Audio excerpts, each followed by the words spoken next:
Welcome everyone. If this is your first Around the World in 80 Trees, this is our 8th Around the World in 80 Trees episode. We are on Southeast Asia. Asia's taken us, 3 to go through, so huge. And this is going to be fun. Obviously, we focus on moving quickly because I'm doing 8 trees in 2 hours. So I'm not going to talk much longer. Just remember, if you have questions, please just turn on your voice and ask me verbally. I can't access the chat while I'm doing these. It's really difficult, very, very fast and furious. So I don't mind verbal interruptions. Just make sure you remute afterwards.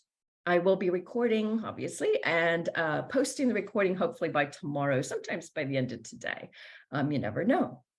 So with that, I'm going to share my screen and get started because we have a lot to cover and some really, really cool plants, I have to say, trees this time.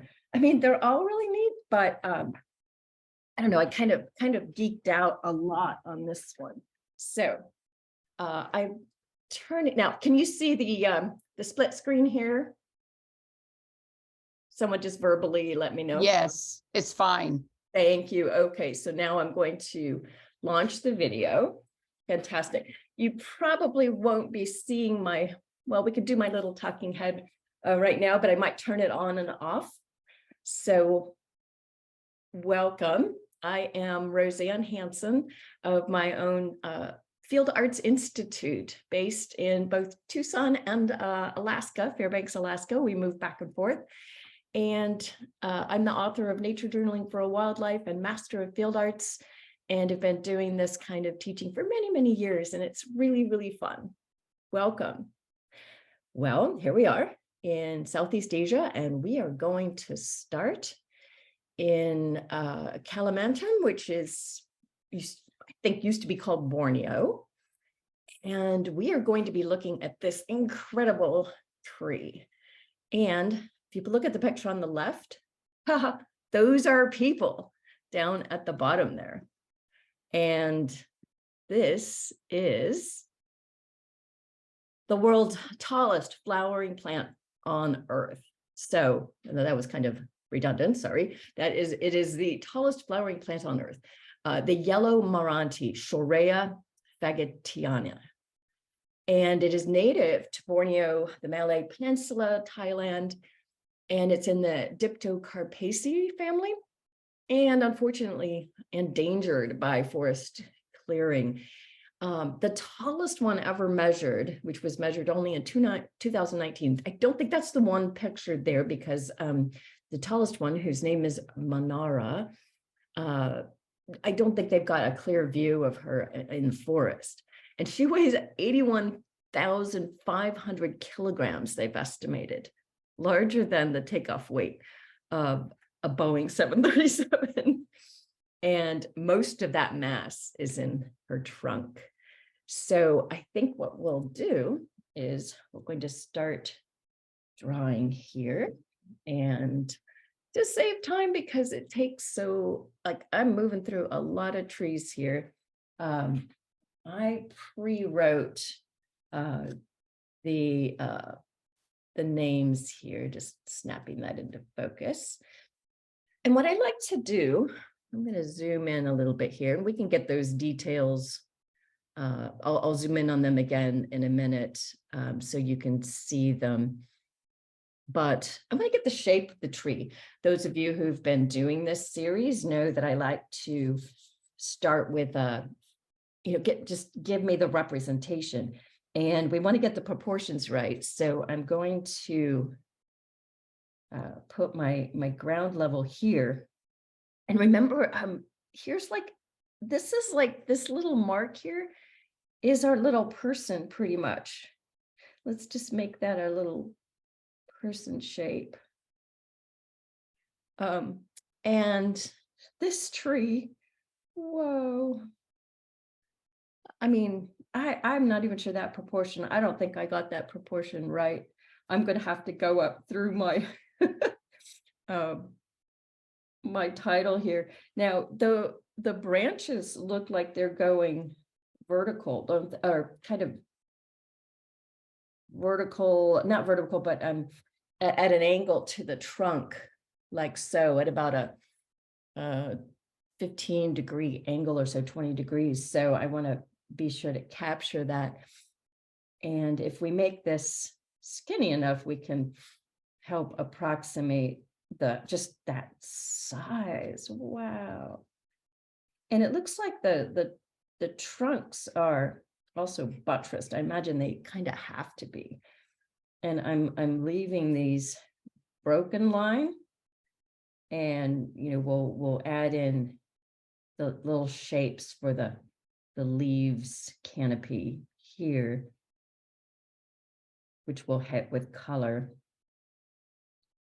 But I think that gives us a good representation. And remember to write your marker for the height.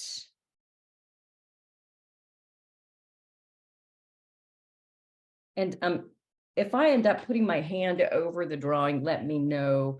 I made this pretty faint because I was still kind of feeling out the shape there. So now I'm going to darken this up a little bit. That trunk looks pretty pale. I'm not sure all of them are necessarily that pale, but this will show up better in color when we hit that with color.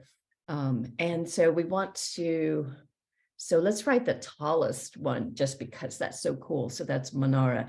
This is 318 feet, we'll say. And that's amazing. And I think I'm going to focus on the buttress. The leaves are not too interesting. They're look like they're alternate and just a very simple broad leaf. But what I really love is that cool buttress shape. So let's focus in on that. I'm going to change the exposure here so maybe we get a little bit better. Nope, wrong way. That's a little better, isn't it? Now focus again. Come on. Yeah, I think that helped a little bit. We want to show this really cool buttressing. I'm skipping my pen over the paper a little bit to help give it a kind of a rough look.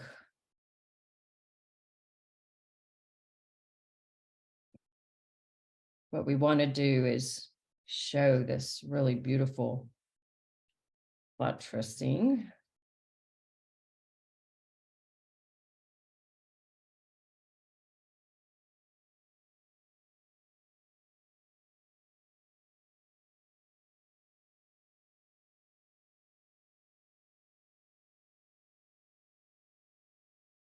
Can hear it scritching.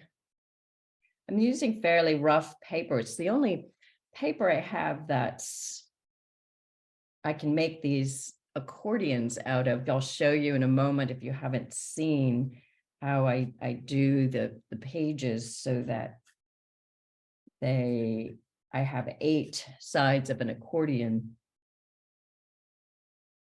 I'm going to give this some sparky texture.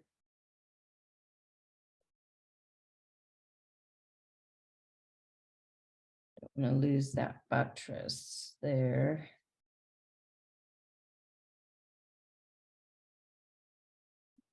And I've got another one that's kind of coming in here. We'll hit that with paint.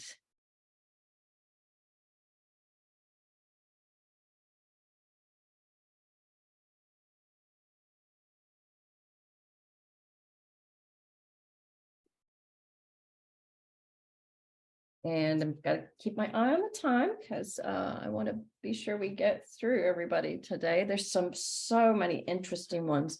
So we want to show the trunks.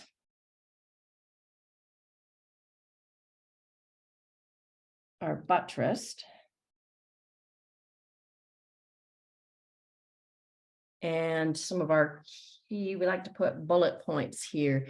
So this is endangered.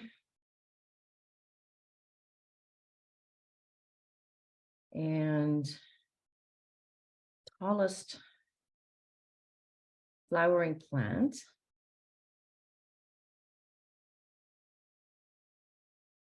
So what we're trying to do is capture the essence of these wonderful trees. And Manara is the star of this one. And so the tallest one, a colorist she measured. And we want to put in 81,500 kilograms. Wow, exclamation point. So I can come in now and bring in some color. And I'll put this on the website, what my colors are. I use a limited palette, just a true triad. I'm going to start with a really pale green and pop in some splashy color here.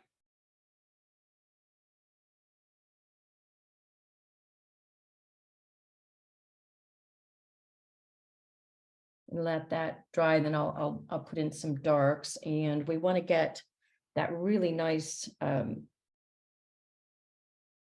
round. There's also, before I do that, I'm going to splash in that looks like there's some like moss, I imagine, growing in these depths of the forest here. And now I want to throw create a brown, which you can quickly do with your three primary colors here. There's a nice brown for the trunk. Let's see if I can get some. Yeah, I want to try to capture that texture if I can.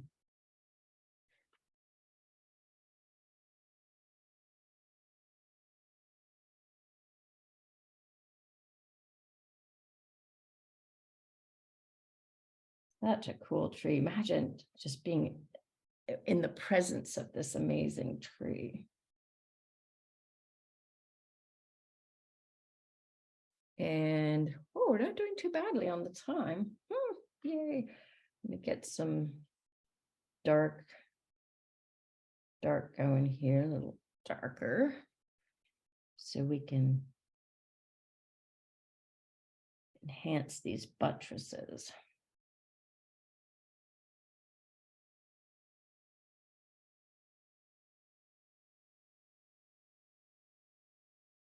I've kind of lost my buttress here. There we go.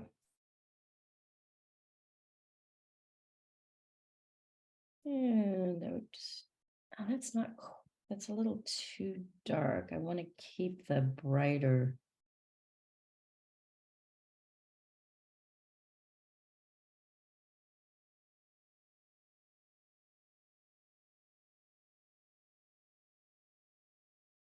I'm going to let that dry. And let's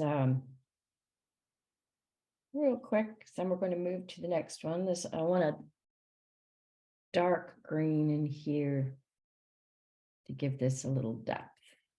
Pink. And we'll let that dry.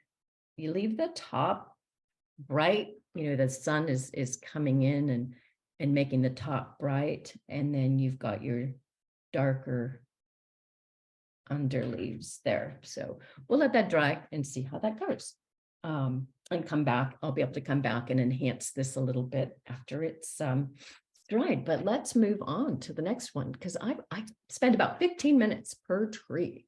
And that's what's fun about practicing these. Something you could do here, for example, would be, maybe we do sketch a leaf shape. I forgot to write the dimensions of the leaves on here, so we can look that up. looks like it has quite a tip on it, and that would fill in that nicely. So, however, we're going to move on, and where are we heading next? We are heading up toward Vietnam for a really interesting tree. Well, they're all interesting. This is a water pine, and it is a conifer, and it's the sole species in its genus, Glyptostrobus cancellus. And again, it's endangered. We're going to find this as a theme a lot in Asia, Southeast Asia in particular, due to wetland conversion, agriculture, too much harvesting of woods. It's really having an impact. It was formerly widespread, and now there's only an estimated 700 individual plants left. And sadly, they may be going extinct from the overharvesting, but also few of these trees are producing viable seed. So it's also a deciduous pine, which is interesting, a conifer. I find that interesting. And I think we're going to draw the shape of that and capture that beautiful fall color. And then the cone is really interesting. And I think we'll draw that shape. The leaves, interestingly, are on the stems in a spiral shape. So I wonder if I bet that's a Fibonacci. So that's cool. So let's swap to, Rhine, our next one.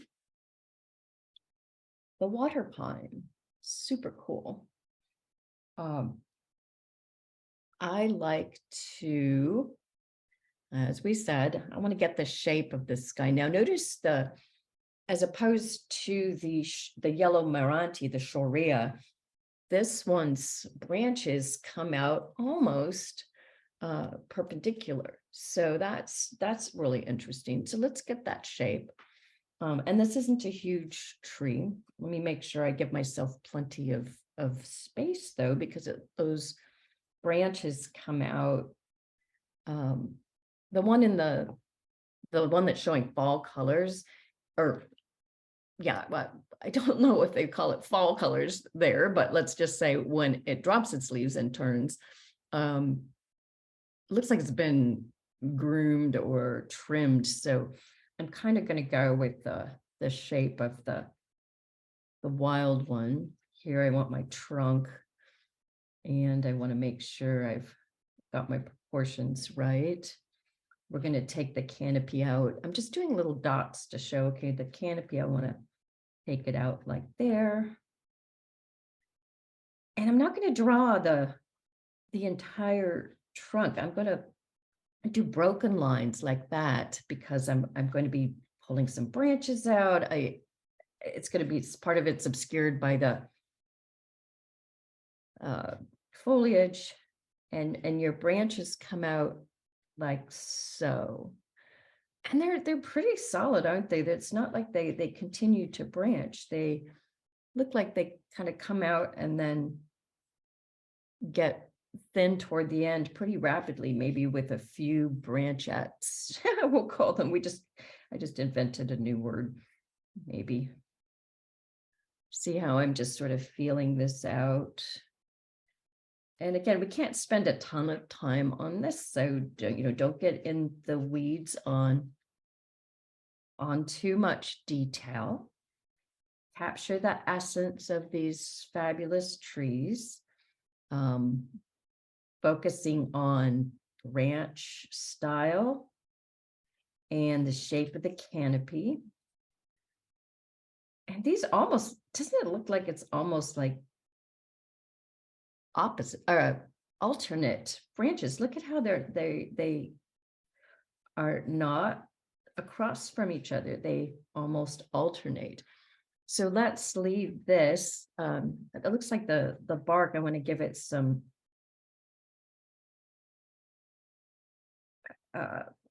texture here.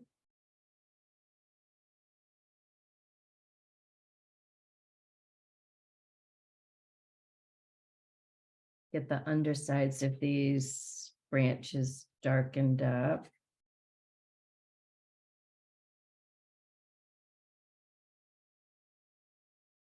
And you see how I'm just feeling this out.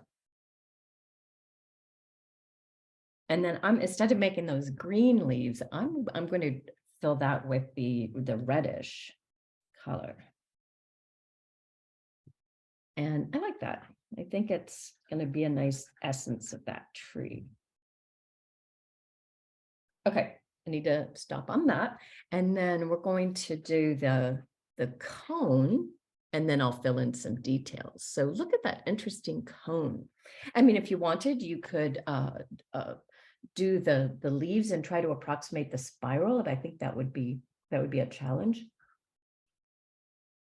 But fun. That cone is interesting, isn't it? So first I want to get the general shape.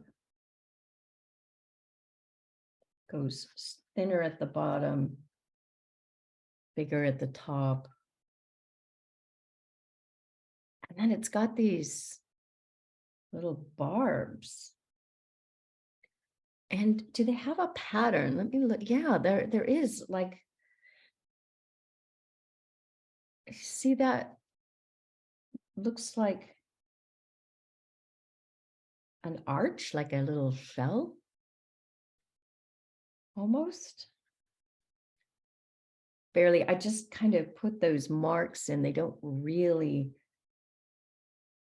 show like that, but I wanted to try to show this shape here. You can see it repeated.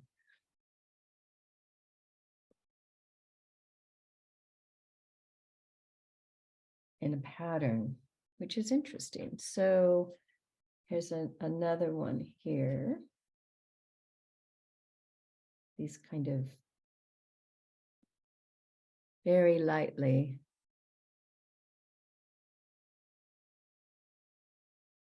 Not all of them have that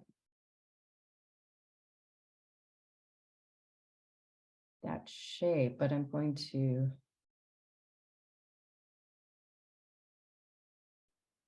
just softly put that in. There's a little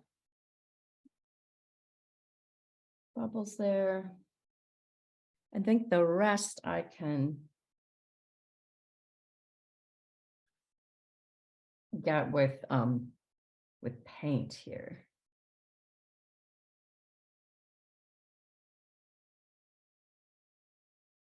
This part didn't come out quite as nicely as this. I like this area better.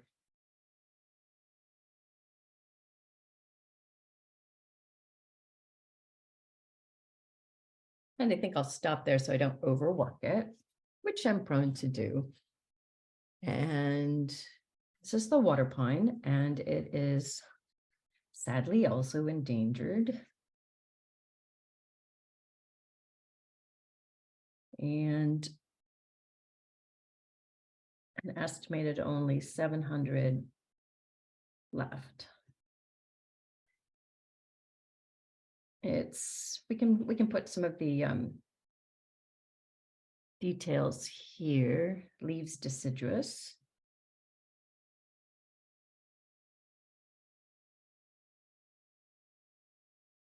And spirally arranged. And that helps identify it.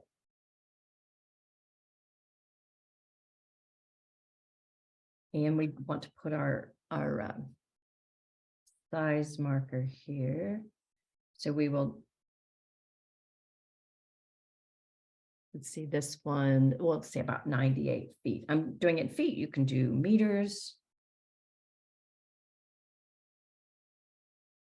And now we're going to go in and splash some color. Clean the palette real quick.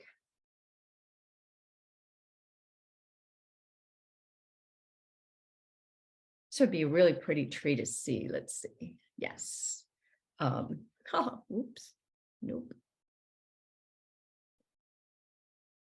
What are we going to use for that color? I think I can try burnt sienna is maybe not quite orangey enough. So let me start with maybe an orange, and then warm it up a little with burnt sienna.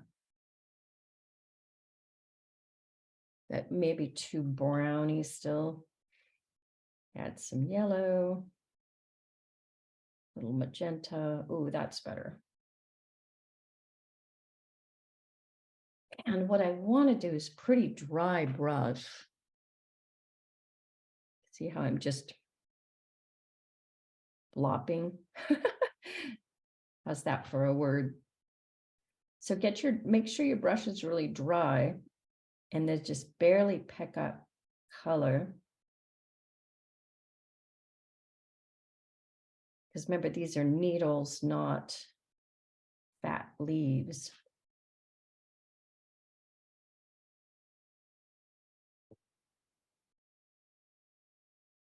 How does that look?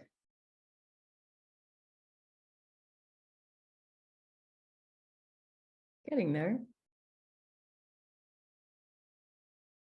Don't want to overdo it. So it's pretty open canopy, isn't it?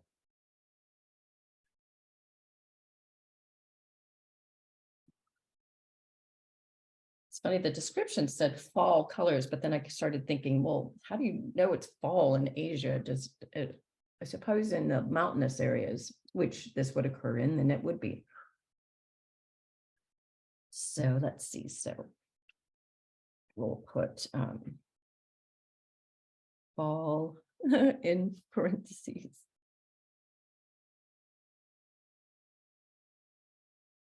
And maybe we'll do just a little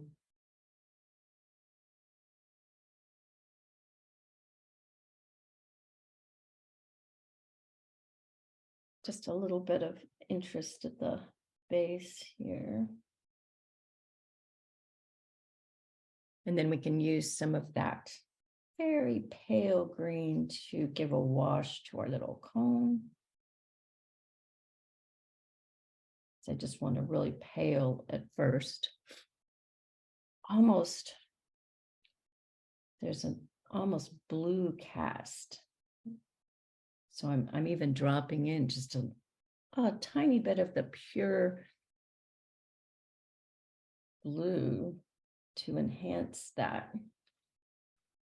And we'll let that dry and then start going in with the darks. I want some brown here, darker brown. So I'm adding blue here to round that up.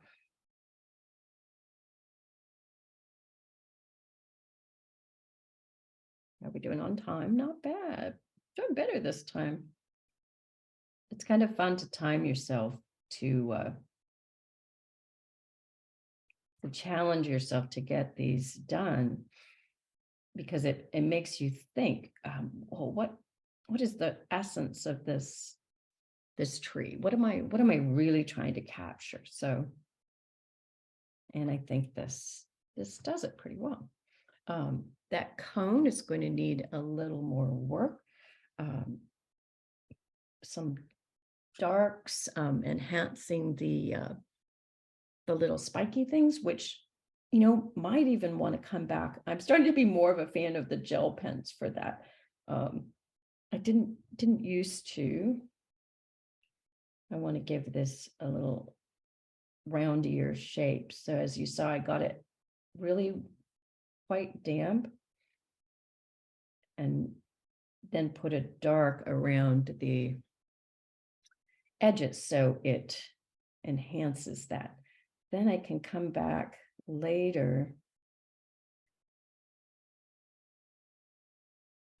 maybe add some white tips to these little nodules.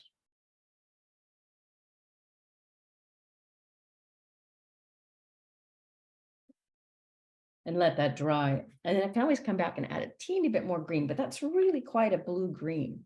There you can see how that looks. Okay, well, let's move on to our next one. Not doing too badly here. Yay. Where are we going next? Take a sip of water here. Actually, it's tea. Okay, on our third tree, we are heading over to Thailand, to another really interesting tree, which just surprised me. This is an oak. This is in the Fagaceae family. And this is what surprised me. I always thought Mexico and the United States Southwest was the kind of epicenter of oak diversity, which it is, but I had no idea there was another huge diversity of oak species in Asia. Who would have thought? And this is a really interesting oak. It is called the stone oak for its fruit, the acorns.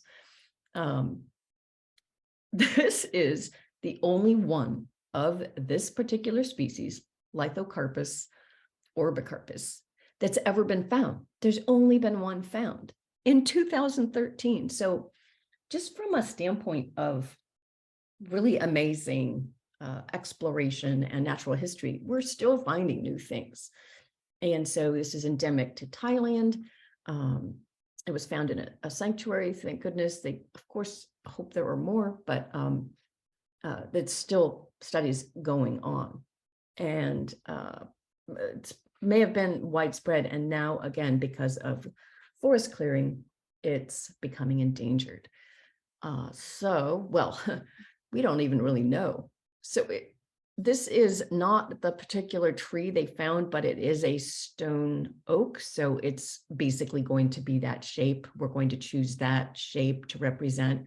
But the leaves and these pictures are the Ton Parawat stone oak. And it was named for the Ton Parawat Wildlife Sanctuary. So let's get that one sketching. I think that's really, really interesting. There. Move my color out of the way while I'm sketching. Okay. Now we're going to go with that as a classic kind of oak shape, isn't it? And pretty large leaves. So I want to approximate, again, this is a fairly roundy crown. That one looks like it's probably groomed, but we'll go with it, with the shorter trunk coming out the bottom.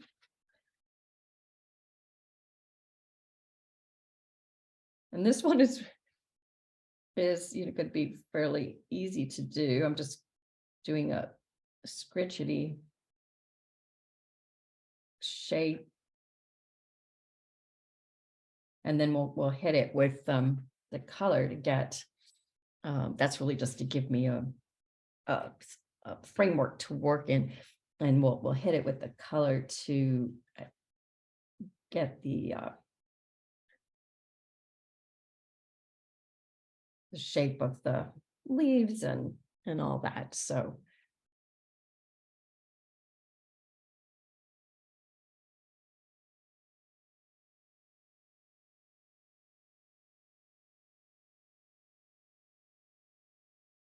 leave that there. And then let's just get that really cool fruit, acorn. Love it.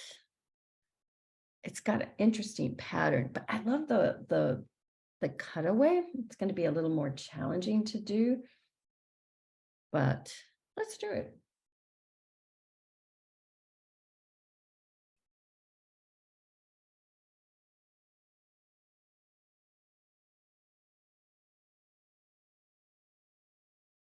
So we'll do the cutaway here. I'm doing it lightly, and then I'll come back and darken. I'm going to give it actually a little bit less of the cutaway just to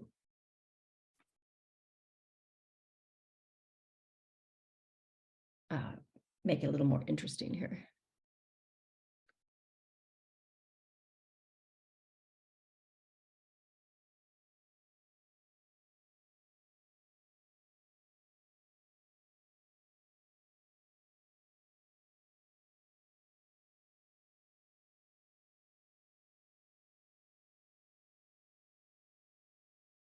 And then this looks like the top of the fruit there. So we want to get the shape approximated with these striations. And that helps us trick the eye into saying, oh, okay, that's a very round shape. And then we'll use color to enhance that.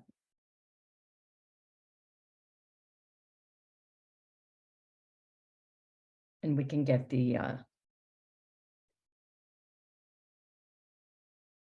colors and textures in with the watercolor.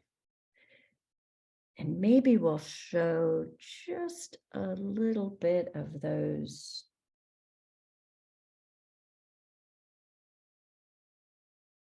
it's kind of scallops, aren't they? Just a little.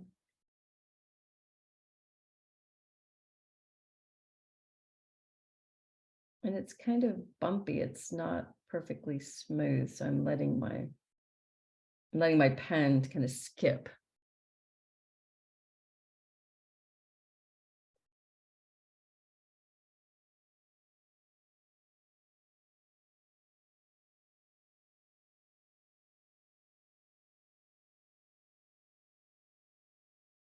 All right.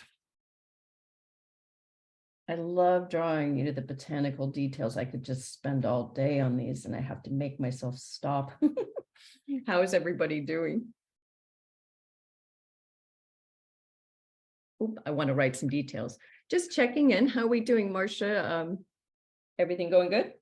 Looks good. Nothing in the chat to ask about. But Perfect. yeah, really good.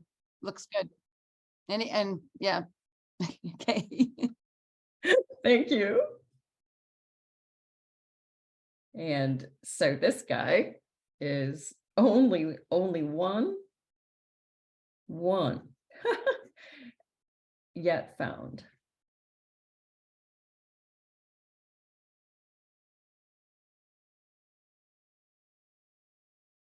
And the fruit, the acorn, has a dense pattern of irregularly placed scales, which is what distinguishes it from the other stone oaks.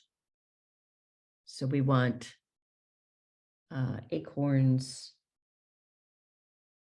patterned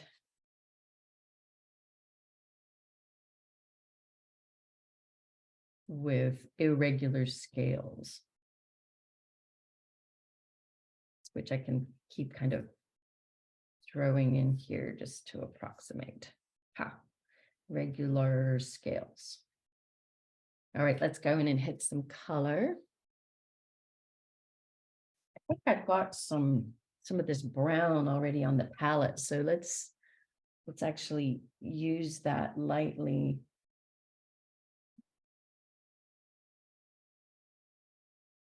Just color some of this. Yeah, white. I may as well use it. It's there. And then I'll want to enhance it with some orangey, but I need some green.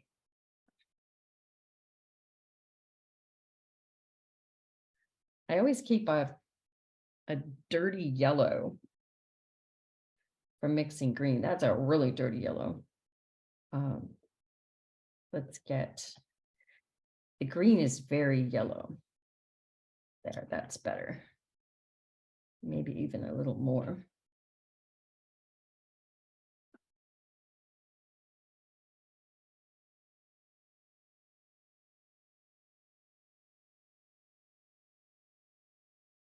Just going to give this a quick wash of the green.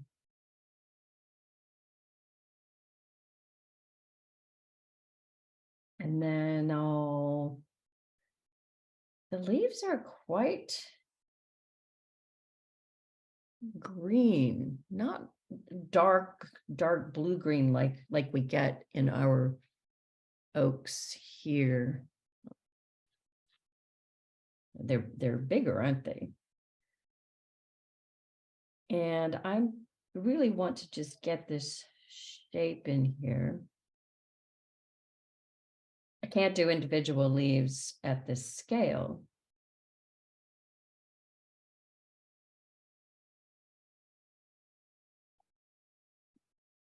But I can show that there's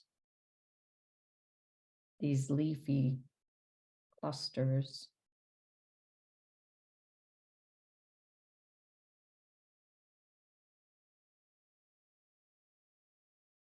I'm going to leave that for the moment. I need another brown for the trunk. So I'm dropping, remember your 3 primaries, create a nice brown.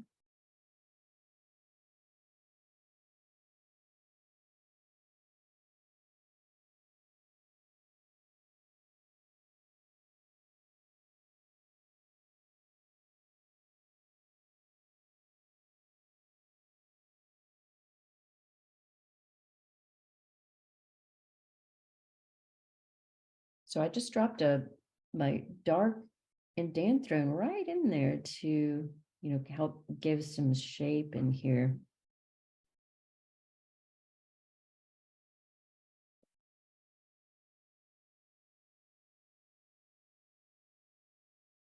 And just a little bit, some hints of branches, not many, because this is pretty dense, isn't it? That's it. And then you can go in and create a maybe a really, really, really dark green. Almost black, really. And I use the dark indanthrone blue for that. And let's get this. Am I going to do that wet on wet, or maybe, let me see how it looks if I, go in and just enhance. Yeah, I don't want wet and wet. I want to almost dry brush to give that the leafy look.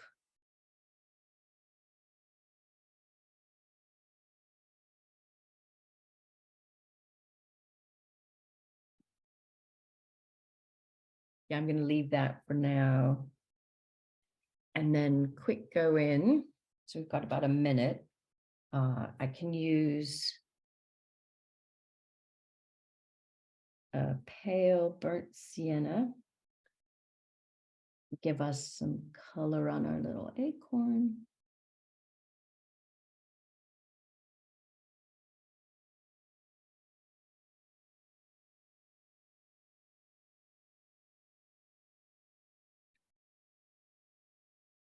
And boy, that's that really pretty inner pulp, almost pure. There we go. That's nice. The burnt sienna does nicely for that. Ooh, you could really have to be careful not to have your brush too wet.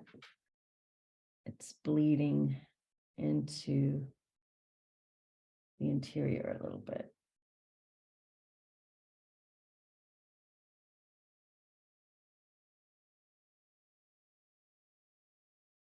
Testing my steadiness. Ha!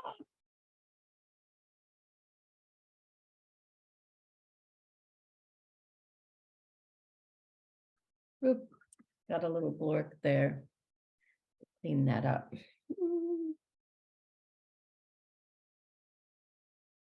I'm going to let that dry, and then I can clean up that edge. And I'm going to give, what I'll go do is right along here, I want to give this edge a little darkness to let it show that that's actually not part of the inner acorn, but a actual rind, if you will. I'm going to have to clean that up a little bit, but I might even do that with a pen. So we're going to move on for now, though, because I can come back later and enhance the shadows here, like so, to show that this is a little rounder, etc., like that. Roseanne, Yeah. there is one comment in the chat. Rosemary has put in, so the oak is self-pollinating?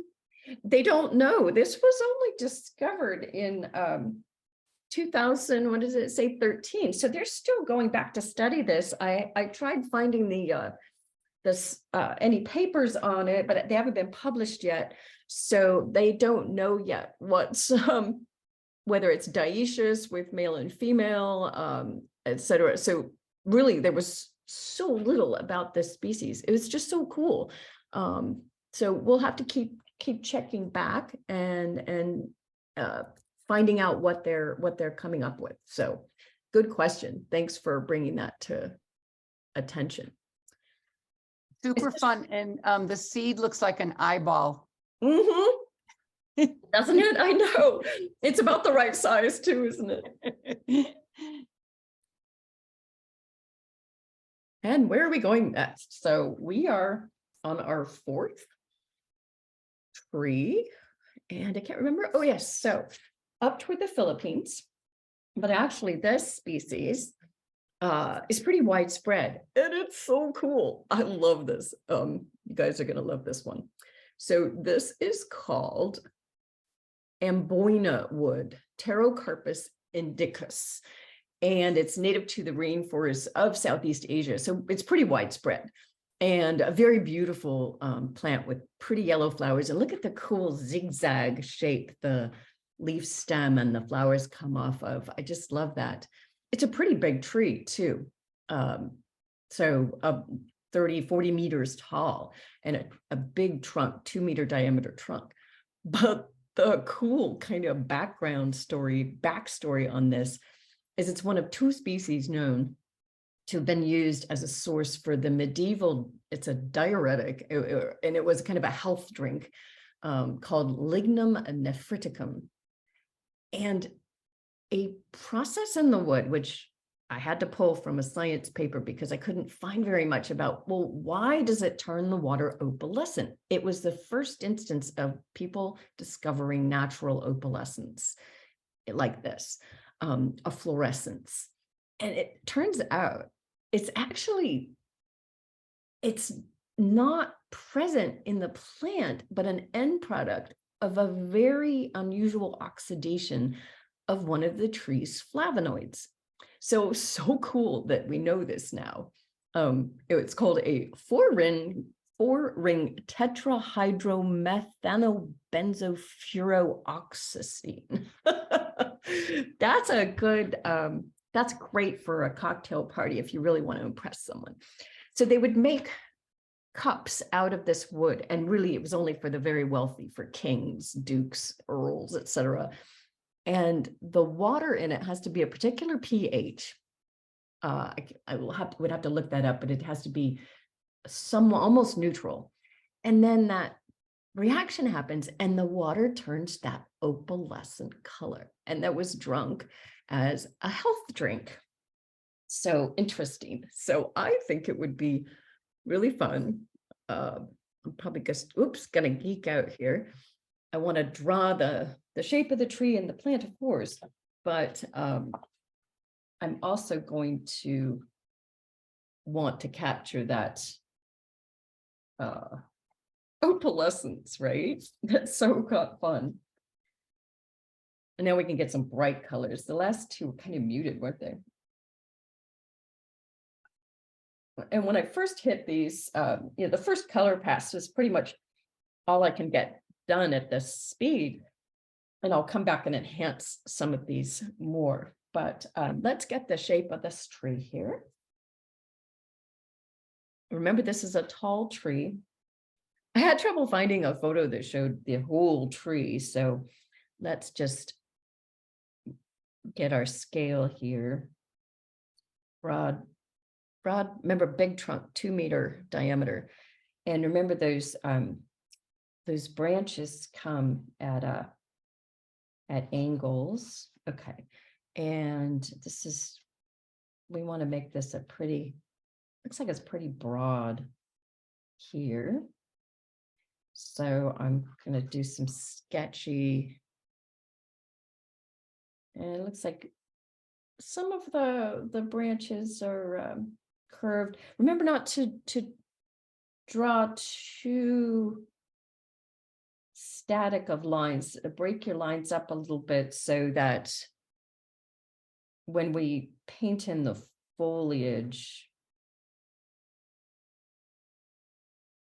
it's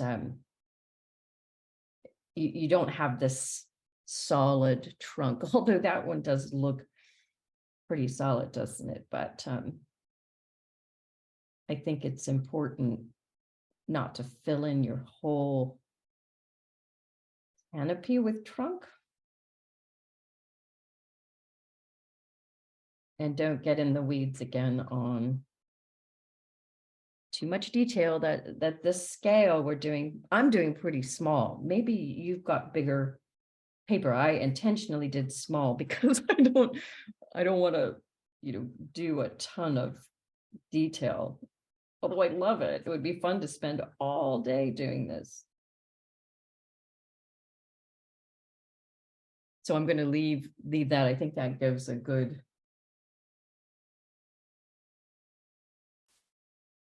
No, that doesn't.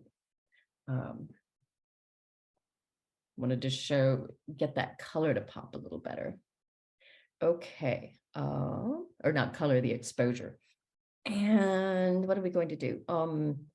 We're going to draw. I'm going to draw a wooden cup and leave space to do liquid in there.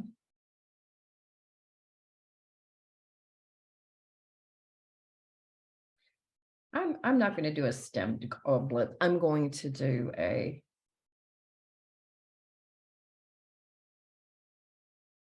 just a plain cup here.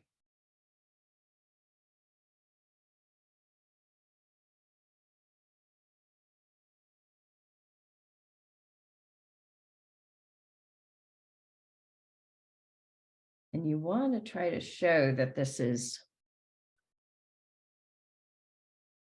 the wood. So we're going to do the texture to show that.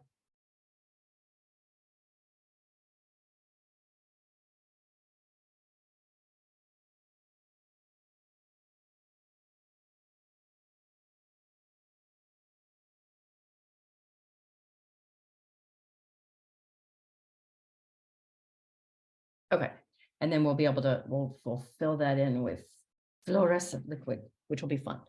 And then let's do, I want to do the zigzag.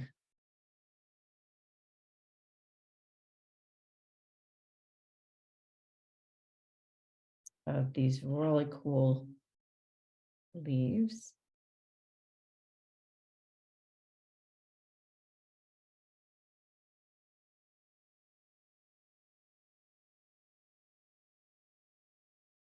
And they're not, they appear to be alternate, is that right? Pinnate, they're pinnate, but look, it looks like they're on the stemlet, not quite opposite. I can't tell. Nope, look at that. Yep, interesting. So they kind of almost overlap.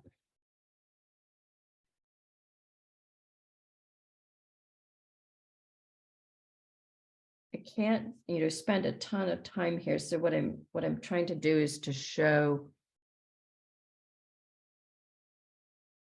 the shape. And here are little flower clusters.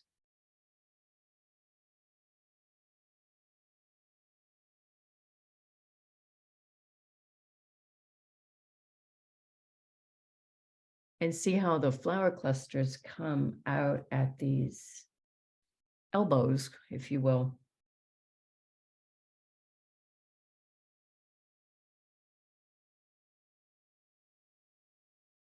And see, I'm just doing like little messy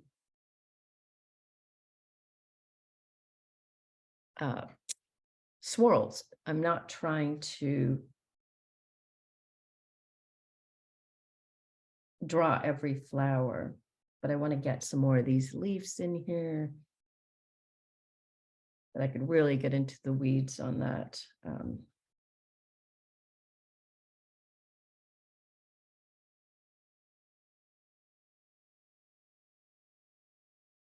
There, I think that will kind of approximate this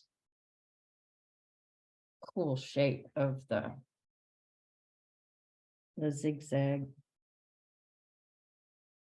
stems. And what do we want to say? We want to say it's native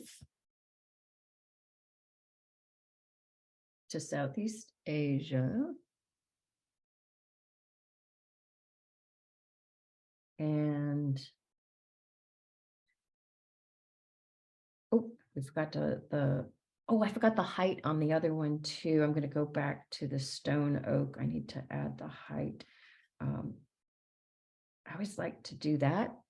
It's part of our metadata of our species. So these are about, I think they're pretty tall. So maybe 100, 120 feet. So we'll call this one 120 feet. And it's the source of lignum.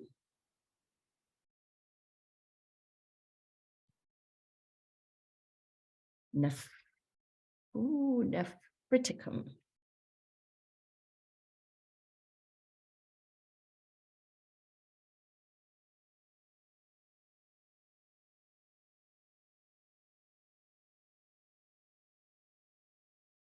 It's a medieval tonic, and it's fluorescent. Ooh, that's all I have room for. So let's get those colors in. And maybe we'll go ahead and make the tree blooming, because that would be fun.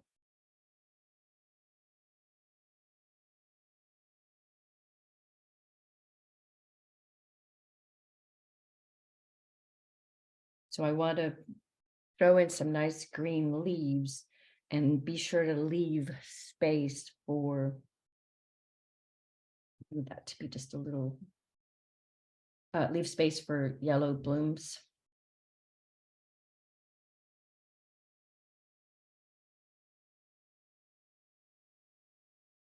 It appears to be, some of them are pretty dense, some of them are pretty open canopy.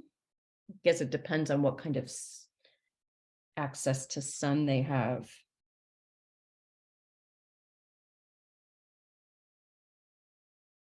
Moving quickly here, let's get these leaves.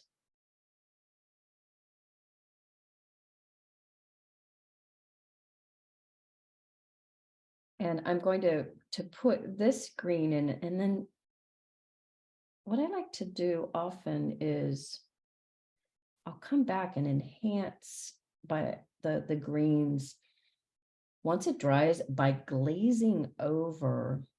If you know that term, once it dries, you can add another color on top.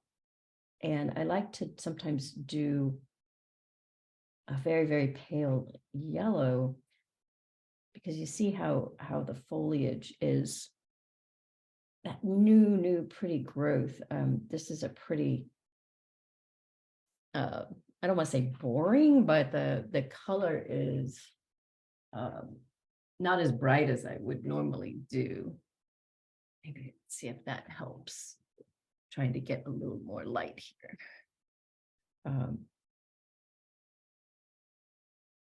So I think if you call it a greenier green, by putting yellow on it, it's counterintuitive, but it works. So let's get the pure yellow. Oh, I'm getting this is very almost, yeah, I accidentally added too much of the green to my pure yellow. Cleaning it off. So hard to keep a pure, perfect yellow. I take 2 pans of yellow with me. Yeah, that's one what for bright yellow and one for thing. Exactly. That's my dirty yellow. That's my pure yellow. If you accidentally touch it though, like I just did, it wrecks it.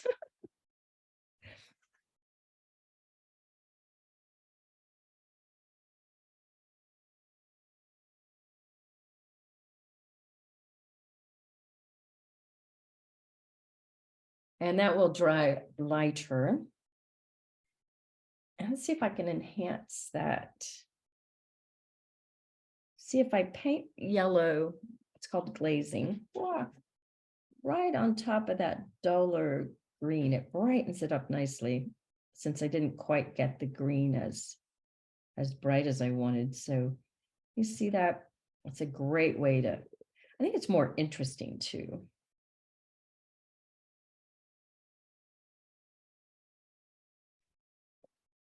I call it more variegated than, than just a flat green. And we want to hit the trunk. Oop, I'm running out of time. Let's do that really nice brown.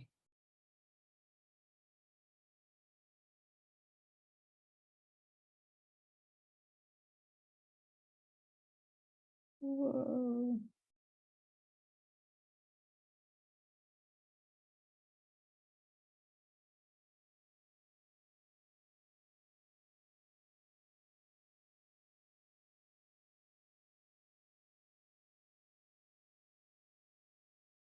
See, I'm just touching bits. I don't want to do the whole thing.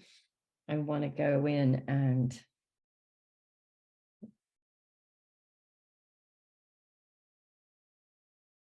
enhance these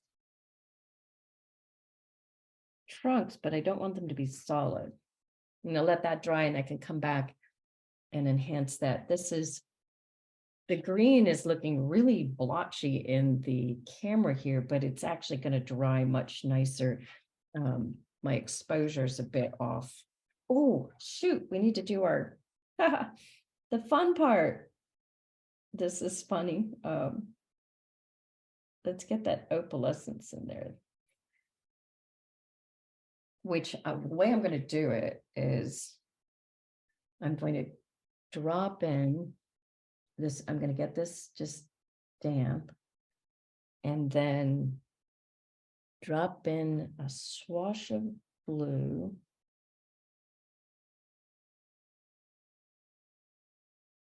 And a swash of magenta. See how that works.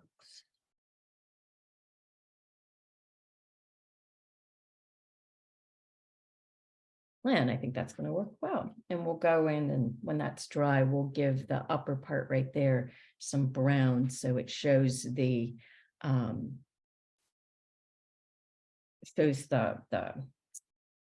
that's the wood container.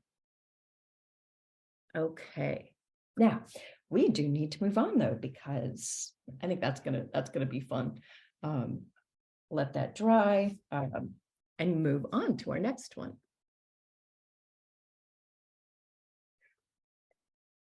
And they just keep getting more and more interesting. Now we're heading down towards Sulawesi. And this is really an awesome one. This one just kind of blew my mind. Probably going to go over our time here because of this one. It's so awesome. Okay. This crazy looking flower is the flower of the elephant foot yam, or the giant arum, which is native to the islands of Southeast Asia. And it's widely used as a food, the tuber, the flowers, and the fruit. The flower bud, which is that crazy looking thing in the middle here, emerges from the bottom, the corm of the tree, so at the base. And it has both male and female flowers. It exudes a rotten meat smell to attract certain insects. And here's what it does that's so amazing. Under this cover are the inflorescences. The females open first, or they're receptive on the first day of the bloom. Insects get in there. And then at night, it closes up, trapping the insects in there. The second day, the male flowers open, and then it releases the opening so the insects can get out, and the emerging insects pollinate other flowers, preventing the pollen, preventing them from pollinating itself, for self-fertilizing, basically fertilizing itself. And then it creates this stalk fertilized flowers turn into fruit, and the red is the ripening, and going down to the less ripe.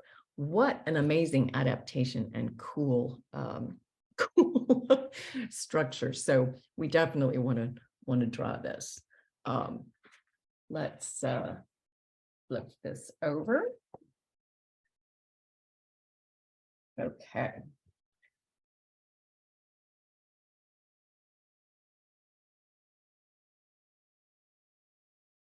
Brighten that up. Let's see how just curious how that looks a little better. It still looks better in person than it does on the camera. Isn't that interesting? Okay. So elephant foot yam. Let's get the details of the shape. The pretty shape, isn't it? People who are putting things in the chat, remember, I can't see the chat. So, I mean, I see that there is chat, but I can't access it. Yep. There's a couple of comments. One is a thank you from Heidi, and she has to head off. But Taylor is asking, is this the same as a corpse flower? I don't know if it's the same genus. It's definitely not the same species. There's a South African plant that does it too. There's quite a few plants that exude the rotten smell. So don't, common names are difficult to ascertain. So I don't know what a corpse flower is. We would need to know the genus and species.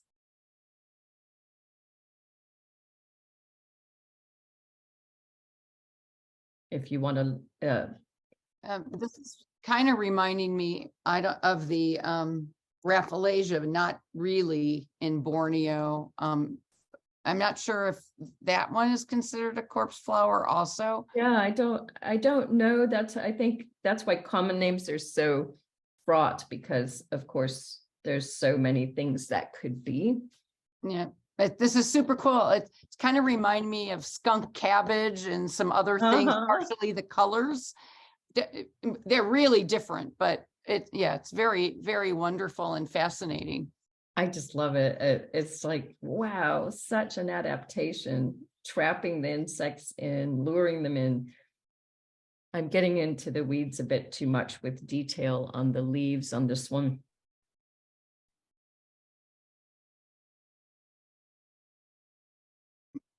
This one totally is off, but reminds me of, there's a flower in Alaska called the chocolate lily, and I highly recommend smelling it.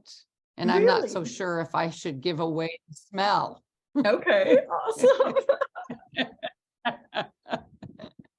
I'm gonna have to look that up. I'm not sure the exact locations. And of course, this is very different. It's just more the color of it. But yeah, and I don't know this exact, the Latin name or anything, but yeah, the common is a chocolate lily. Okay, awesome. By the way, we want to note the scientific name, Amorphophallus perenniifolius. So they're definitely calling out the shape of the flower here. I got all like distracted by the cool flower and forgot to look up the height, but it appears to be like a medium-sized tree. We can look that up later. But let's capture that. Super cool. I mean, you could spend all day drawing these, right? I mean, wow, this is so cool.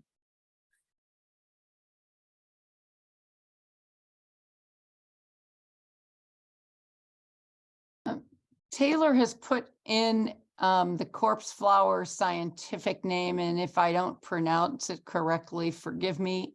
I think this is what it is, the Amorphophallus titanium. There you go. Then it's the same genus. So we'll have to find out where that one's from. That's awesome. Yeah, I'm doing a little bit of shading here. So do these grow out of the foot of another tree, or are these the plant themselves, and it starts out with the cone shaped kind of purple and ends up being the stalk, or Yes, it ends up being the stalk, and it comes out of what's called the corm, which is the yeah, base. like the base. a regular tuber type. Like this is it. It just like there's other foliage, other plants around it, and they're just the surrounding environment. I know it looks like it's an independent plant, but it is the flower of this tree.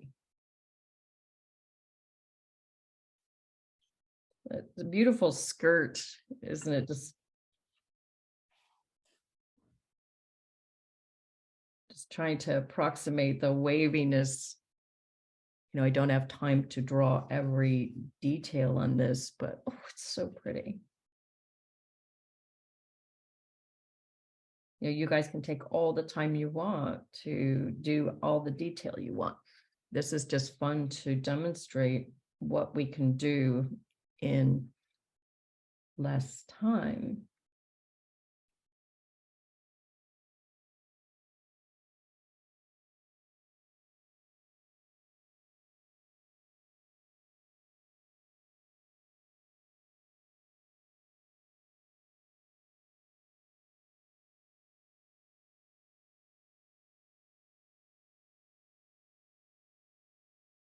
Be able to really enhance that with the colors. Ooh. And then don't really have time to draw the fruit as well, but that's super cool. We'll want to try to do this. So widely used as food.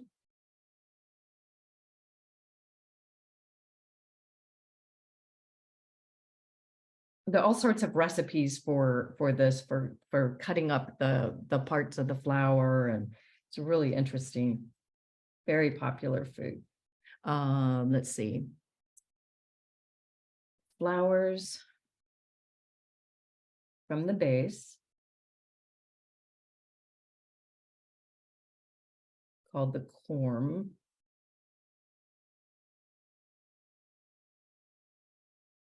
Rotten meat smell.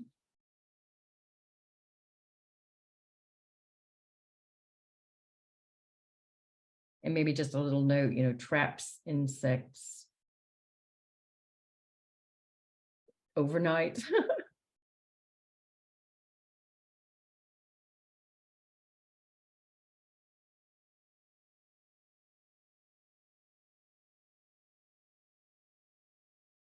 So we'll be able to go in here.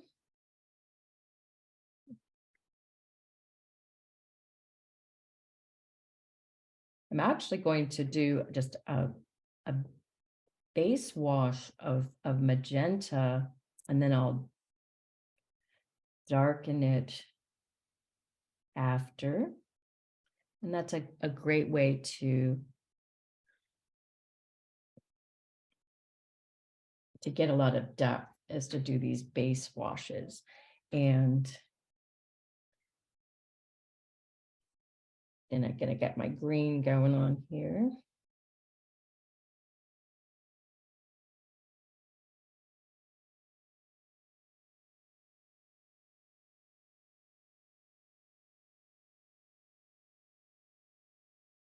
Let's get this skirt.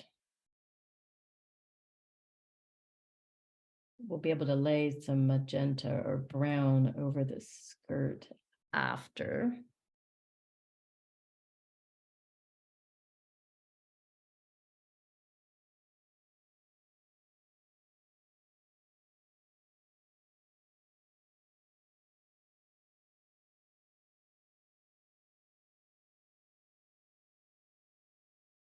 It looks like the little, this is the base of where the flowers start right there, much more yellowy. So I'm just sort of laying the groundwork for that, and then we can enhance that and give it the bulbous look in a bit. Let's get these leaves on here.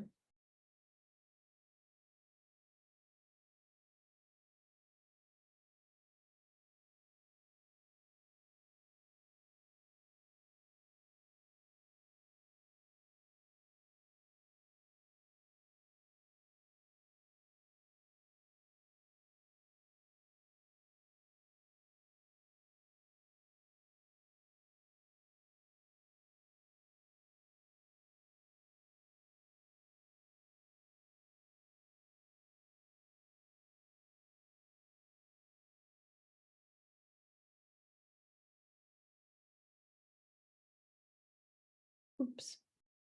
Need more shape to my. Got almost too much dry brush.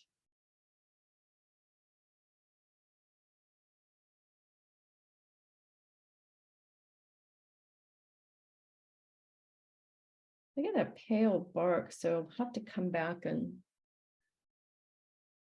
work on that. So to get this that kind of overlay, I want it to be pretty wet here, so and it's going to be kind of pink at first, and then I'm going to go over it to get the more browny magenta. And let that dry. And we've got that really, really, really, really dark.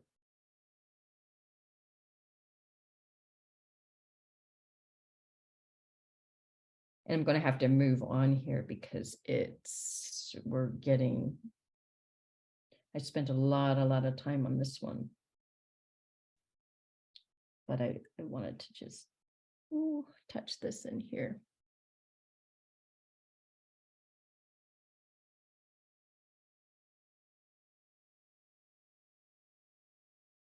And then we'll have to come back and smooth that out and add some highlights, especially up there.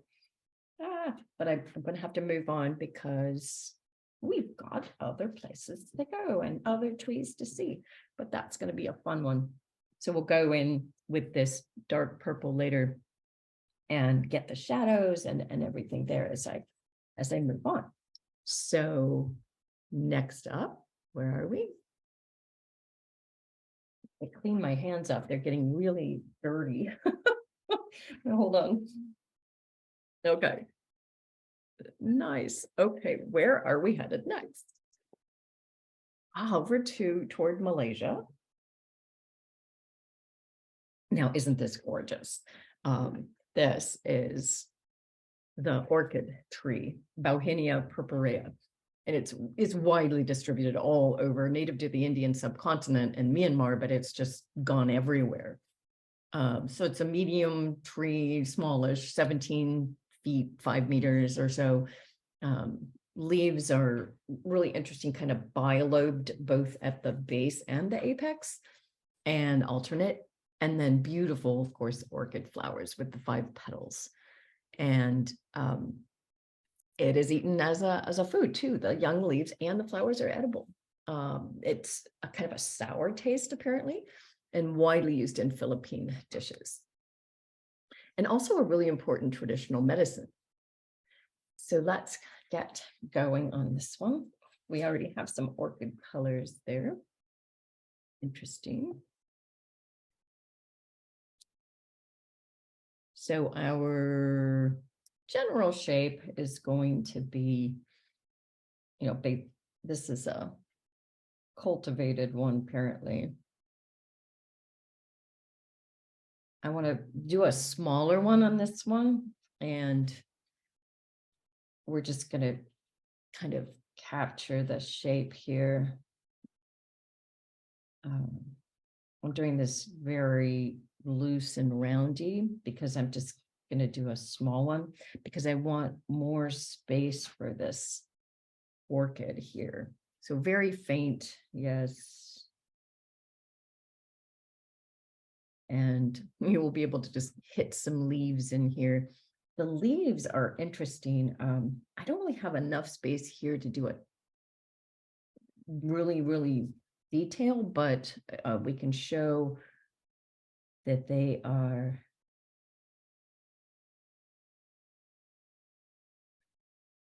shaped like so.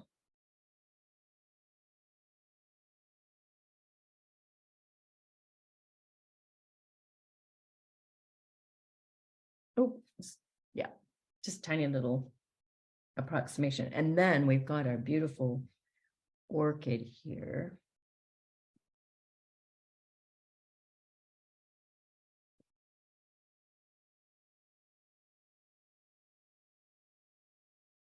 Wavy.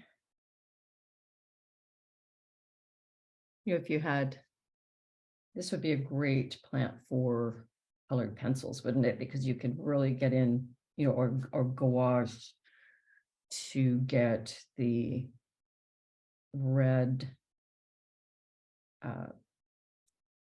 stripes on that.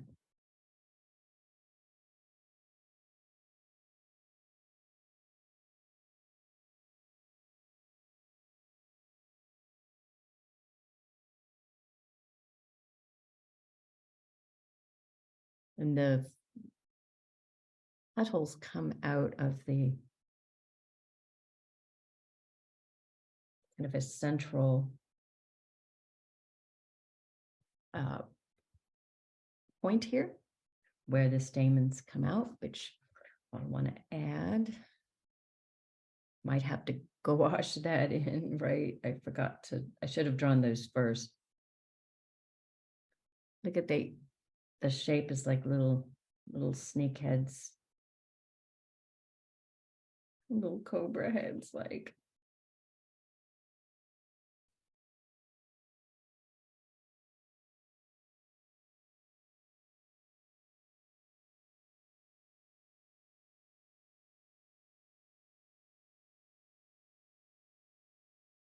All right.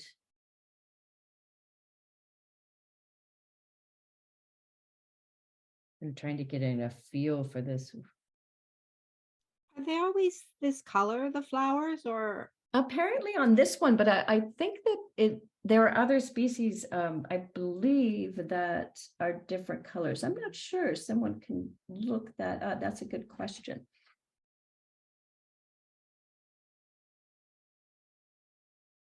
Certainly this is kind of the classic orchid color I think of.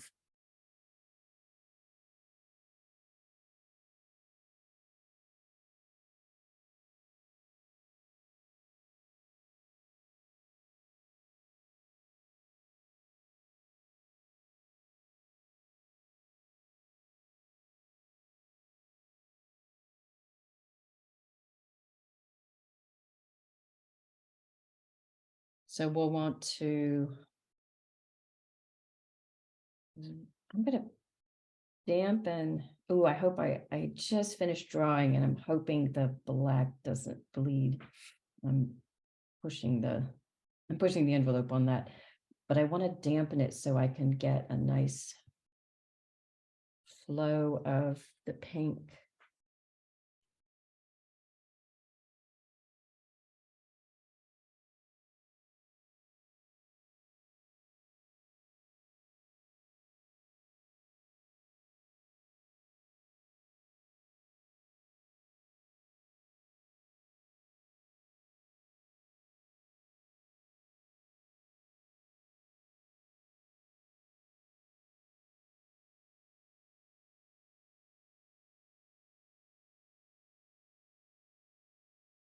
This central one has a lot more color.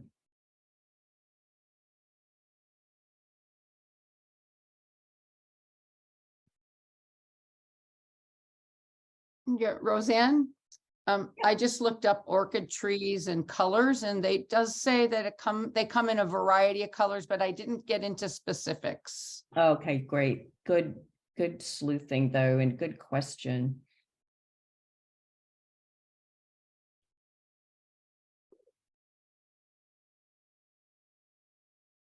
Notice how there's some pale white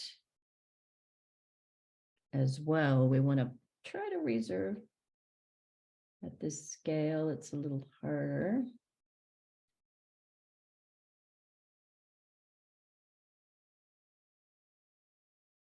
But in this case, maybe a gel pen or gouache would be our friend too.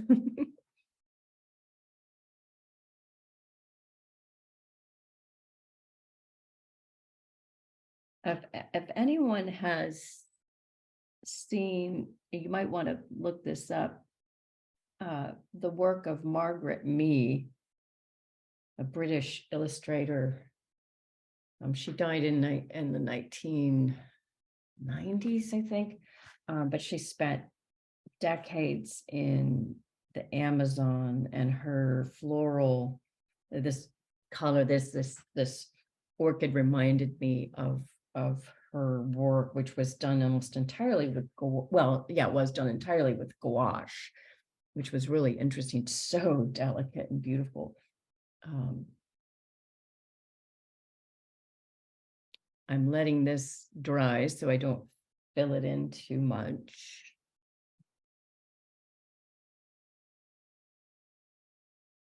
I mean, that's kind of the key here is kind of doing glazing and brightening as we go.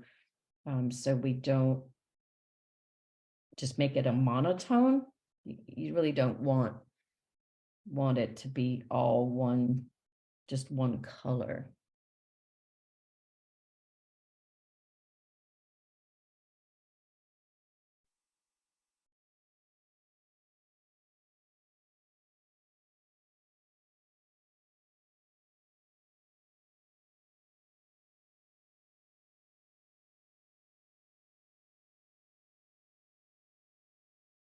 And I'm trying to leave little places here where I can drop in the magenta color, which I don't want to do until it's all dry.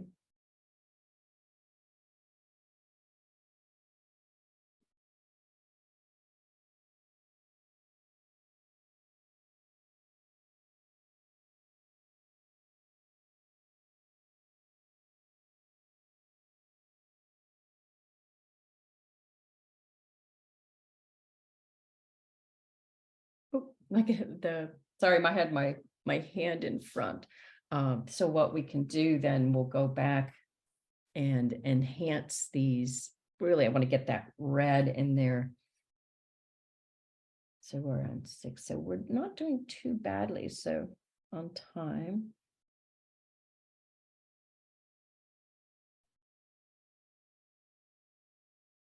Roseanne, Margaret Mead, are you spelling? It's M-E-E.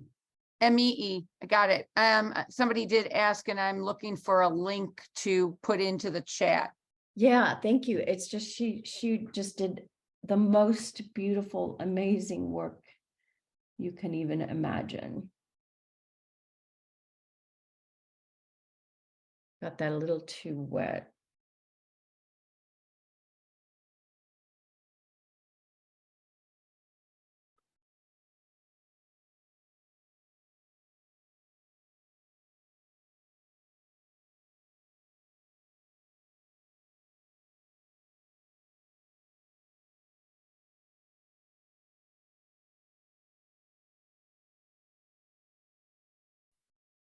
My computer's being a little funky. I'm getting Margaret Mead, which the M-E-A-D one, which, and I know the illustrator, but Yeah. I'm just going to write her name in. Yeah. And I hope I get it spelled her first name right. But there is the anthropologist Margaret Mead, M-E-A-D. And actually, I got to see her speak when I was a senior in high school. But this is M-E-E-D, and I'm not sure I have the first name spelled right this time. There's no D. It's just me. M-E-E. Me. Oh, okay. Thank you. And there was a documentary called Margaret Me and the Moonflower. But it's a terrible documentary. I don't recommend it. Okay. I'm going to let that dry and move on. But you can see where we'll come back and enhance the colors here. And we can go in and add our, just little blotches of our orchids on the orchid tree.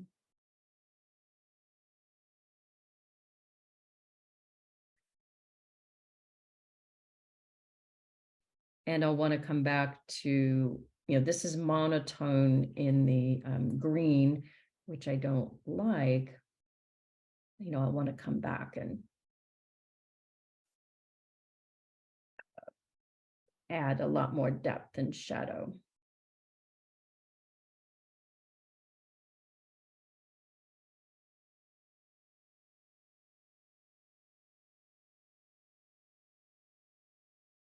And give that a lot more interest. So nice though. That will shape up. And we are, let's see, moving on now to our 7th tree, which is again farther south into Indonesia. This one totally cracked me up. The name of this one, the common name, is the Javanese Edelweiss, but the local name, the Javanese name is Bunga Abadi. It's in the Asteraceae family. You can tell by those disc and ray flowers, endemic to Indonesia, but in the mountains. And some of them can reach pretty high, 8 meters, but mostly they're about 1 meter, 3.5, 4 feet tall. The Indonesian name, Bunga Abadi, means eternal flower. And it is kind of revered as a souvenir. So they're pretty widely harvested, and they're decreasing in number because of that. So they're trying to kind of reduce this harvesting. They sell dried bunches of the flowers, and they dye them as well and sell them to tourists as a souvenir. So they're trying to stop that. So it's a pretty plant. I think it's quite lovely. And let's see what we can do here.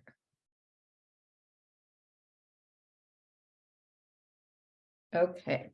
So pretty simple shape here is we can even just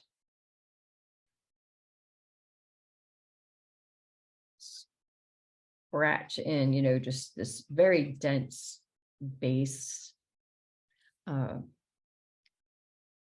Maybe call out just a few trunks. And it's got these, what I want to show is it's got these clumps. And they're kind of create this cone, almost a cone shape. You see what I'm seeing here, how this is like a crown, and it's got these cone shaped clumps. So that's what I want to try to approximate there. You can see there, if I darken that up, I lighten it to do the color.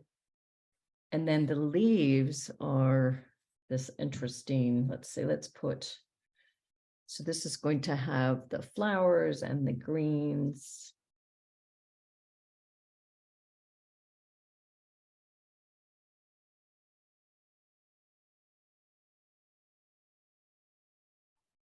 Okay. Close-up makes the leaves look sort of sea foamy green, but when you look at it at a distance, I know, totally different green. I noticed that quite a bit. Especially in this one, I even was wondering if they were 2 different species, but I think that this is waning. I think these are really dried up here. Yes. So it's looking like maybe this is like fresh during the beginning of the season, and then it starts to That wane. close-up is really good for showing the flower, because it almost looks on the top one like they come out of a cone, but then the bottom Yes, one doesn't. Looks like when it dries, you can see there. Is that what you mean? no, I'm below in the stem part. See how if you go down right down to the stem, it's really interesting. I thought there was a cup around it, but the top one, no, if you look behind, they're not. It is they're individual. It's weird. They are very nice, interesting, isn't it? So we've got these kind of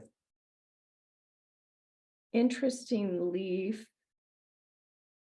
It's kind of on a stem, very dense, very skinny, and then it's like they kind of cup the little floral units, if you will, like so. But those are individual flowers. So we want to show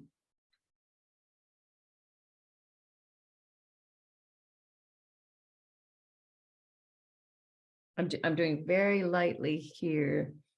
I want to show the little, these are white. This is going to be the dark. Some of them are turning dark. Some of them are yellow. Some of them are brown.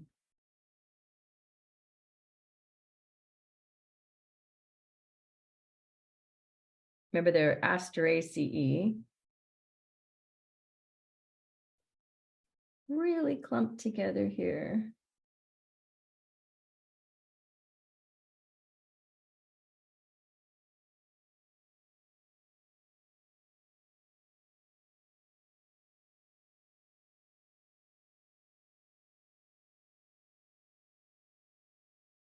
I think I'm not going to get too much detail in there, or I'm not just not going to get that done. But let's remember.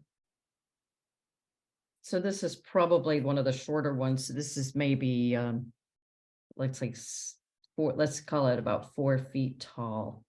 I've got to write in the orchid tree as well. Keep wanting to go back and fix that. So I've got the white flowers here, which we're going to want to show by coloring around it.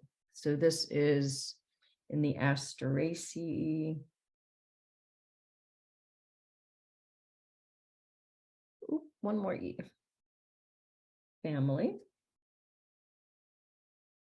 And it grows in the endemic to Indonesia.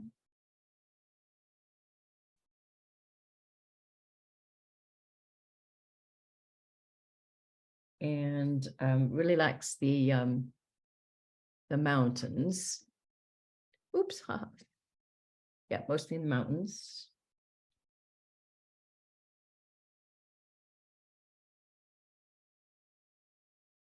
And its name, Bunga Abadi. Oh, I got that funny. Abadi means eternal flower.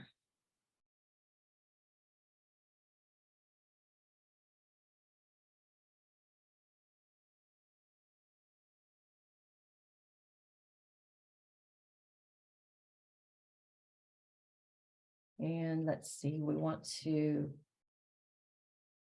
easiest way to show the white, if you're not using gouache to actually paint white in, is to add color around that. So we'll create some green. I'm not going to try to do that sagey green. I'm just going to kind of hit the middle green here. I'm going to do green for the leaves, and then I'll paint blue like we're looking at it through the sky at the top.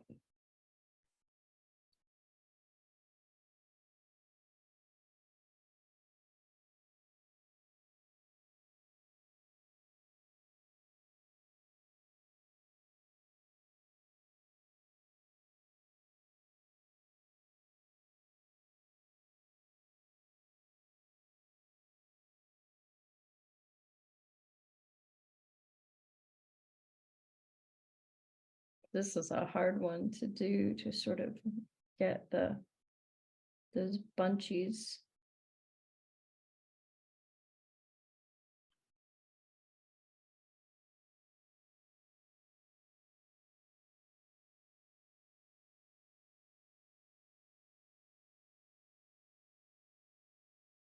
And these, we want to get the centers here.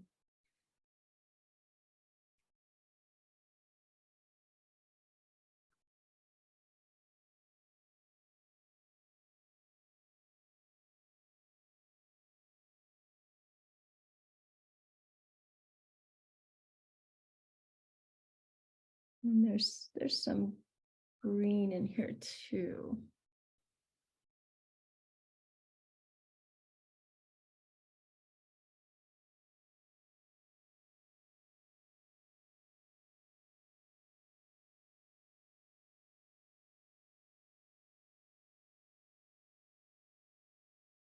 Maybe a little too much there. To come in with my pen and redefine some of the ray flowers, or disc, are those the disc flowers?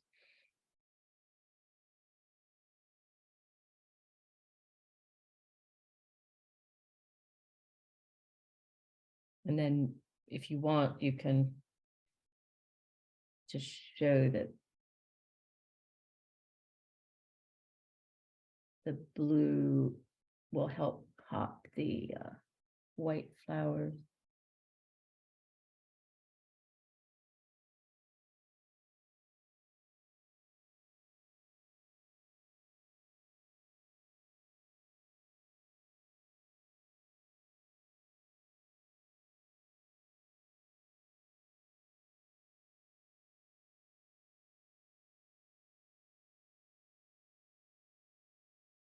See how that kind of now makes it more obvious that those are white.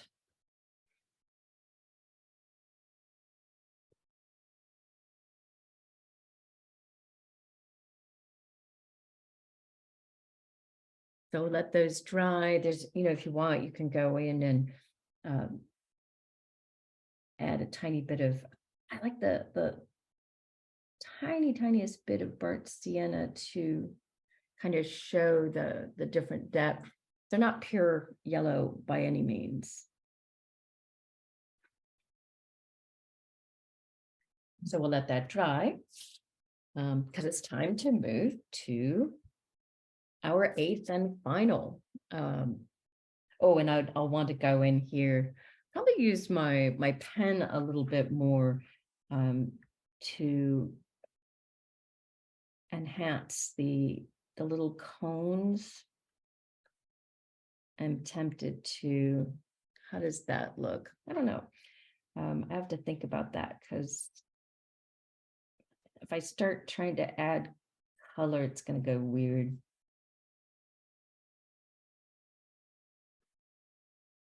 So we'll have to think about that one. So where are we going next? And our final stop is being way out to Guam. And another rare and interesting plant, native to Guam. It doesn't even have a common name. It's so little known. Tabernae montana rotensis. And it's about 8 to 10 meters. It has long, oblong leaves, big ones. They're some of them are almost a foot long and wide. So 3 to 4 inches wide. Very, very sappy, milky sap. And it's an important plant in kind of what they call edge habitat. So between limestone forest, it really likes, and the edges, and it really is often co-occurring with a cycad called Cycas micronesica. And so really interesting, beautiful flower with that kind of whorls going on, and the fruit really beautiful. So a really unusual plant. So we want to capture that. How are we going to do this one? So let me get that shape of the tree. What did we say it was? 8 to 10 meters. So what are we, 20, 26, 30 feet. Open, kind of shaggy canopy with some kind of delicate branching. And remember, I'm doing the kind of broken branching thing. This one looks like it has a central trunk that then splits pretty quickly. And it looks like the stems are like really close in, so I'm not going to do much else on that, and I'm just going to use my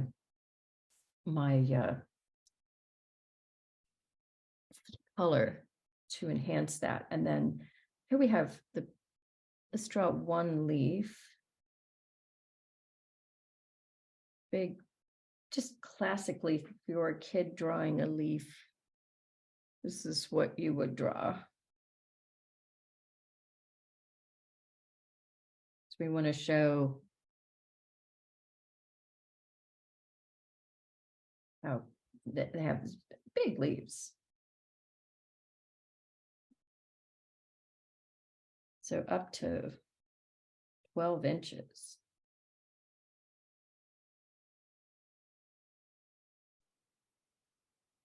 And that flower. Ooh, are we going to tackle that flower? Ooh, let's don't forget our how tall, 8 to 10. So about 30, we'll call this one about 30 feet. Oh, I need to hold my pen more. 30 feet. Okay. Give that all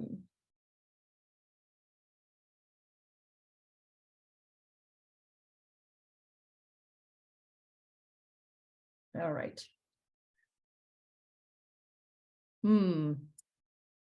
Time-wise, I think I'll be very tempted to do that flower, but I think I'm gonna go for the fruit time-wise, and we're going to capture that interesting split.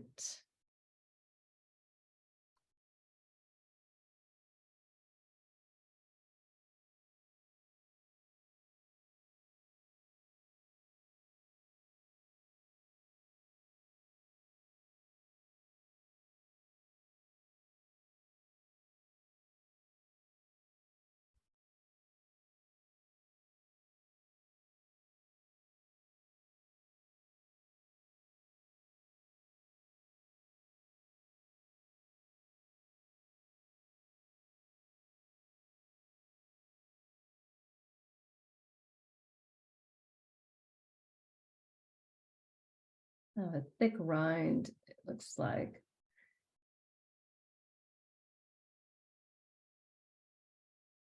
You can barely just see the seeds poking out there.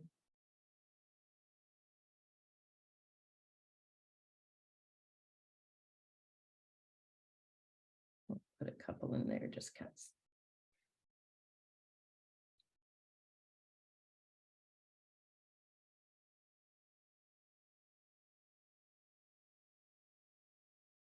Pretty color, isn't it? Kind of a ridge right there. I think that's kind of flattened out there.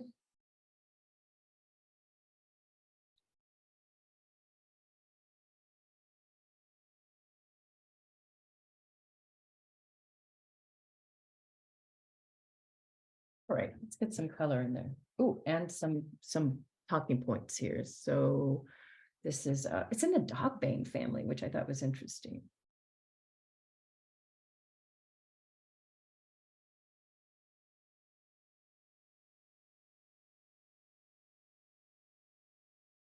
And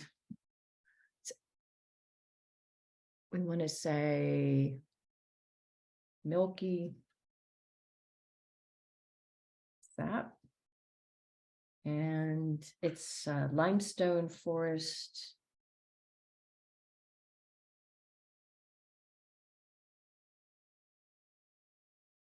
Often with the cycad micronesica.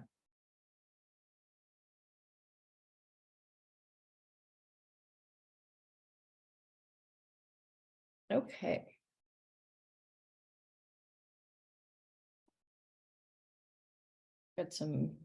Get our greens going because I've already got the green.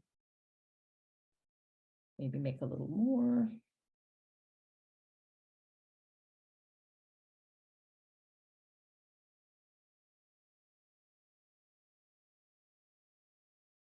with this. And again, this is like a really shaggy, open.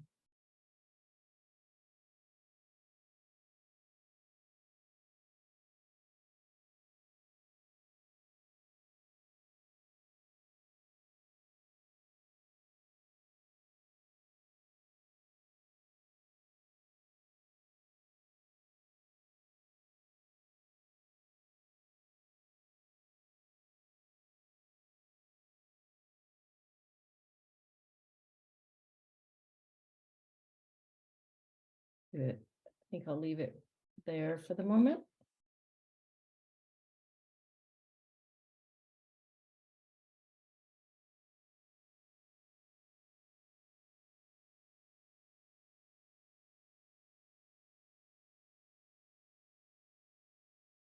You can really tell this highly textured paper sometimes doesn't even want to take the water. I have to really force it in.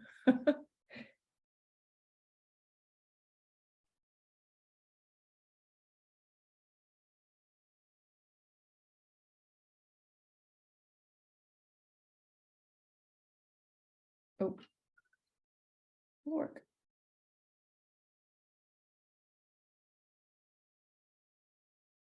All right. And so the first thing I want to do to get that really cool orange color, well, maybe that's first thing I'll do is that interior kind of almost watermelon-y thing going.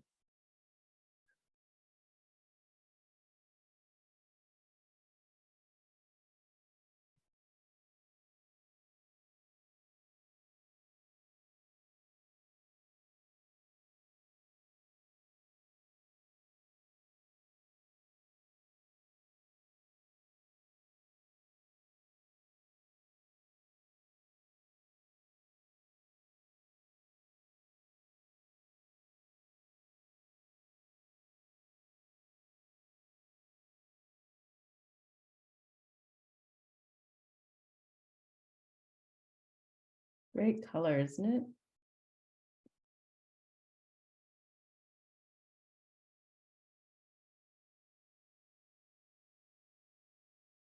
And then we want a really nice orange.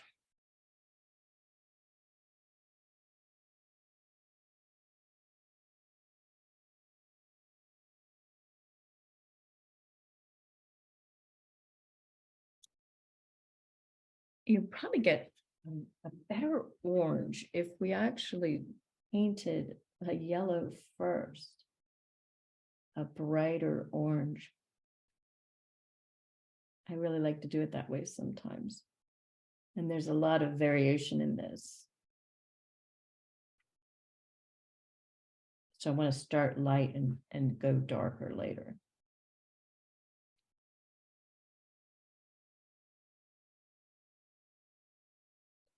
Because then we can drop in. See how it's variegated in its color. While it's still wet, you can add the more orange to help get that beautiful color going. That's going to dry nicely and really enhance that. This is going to have, the lip is going to be orangier.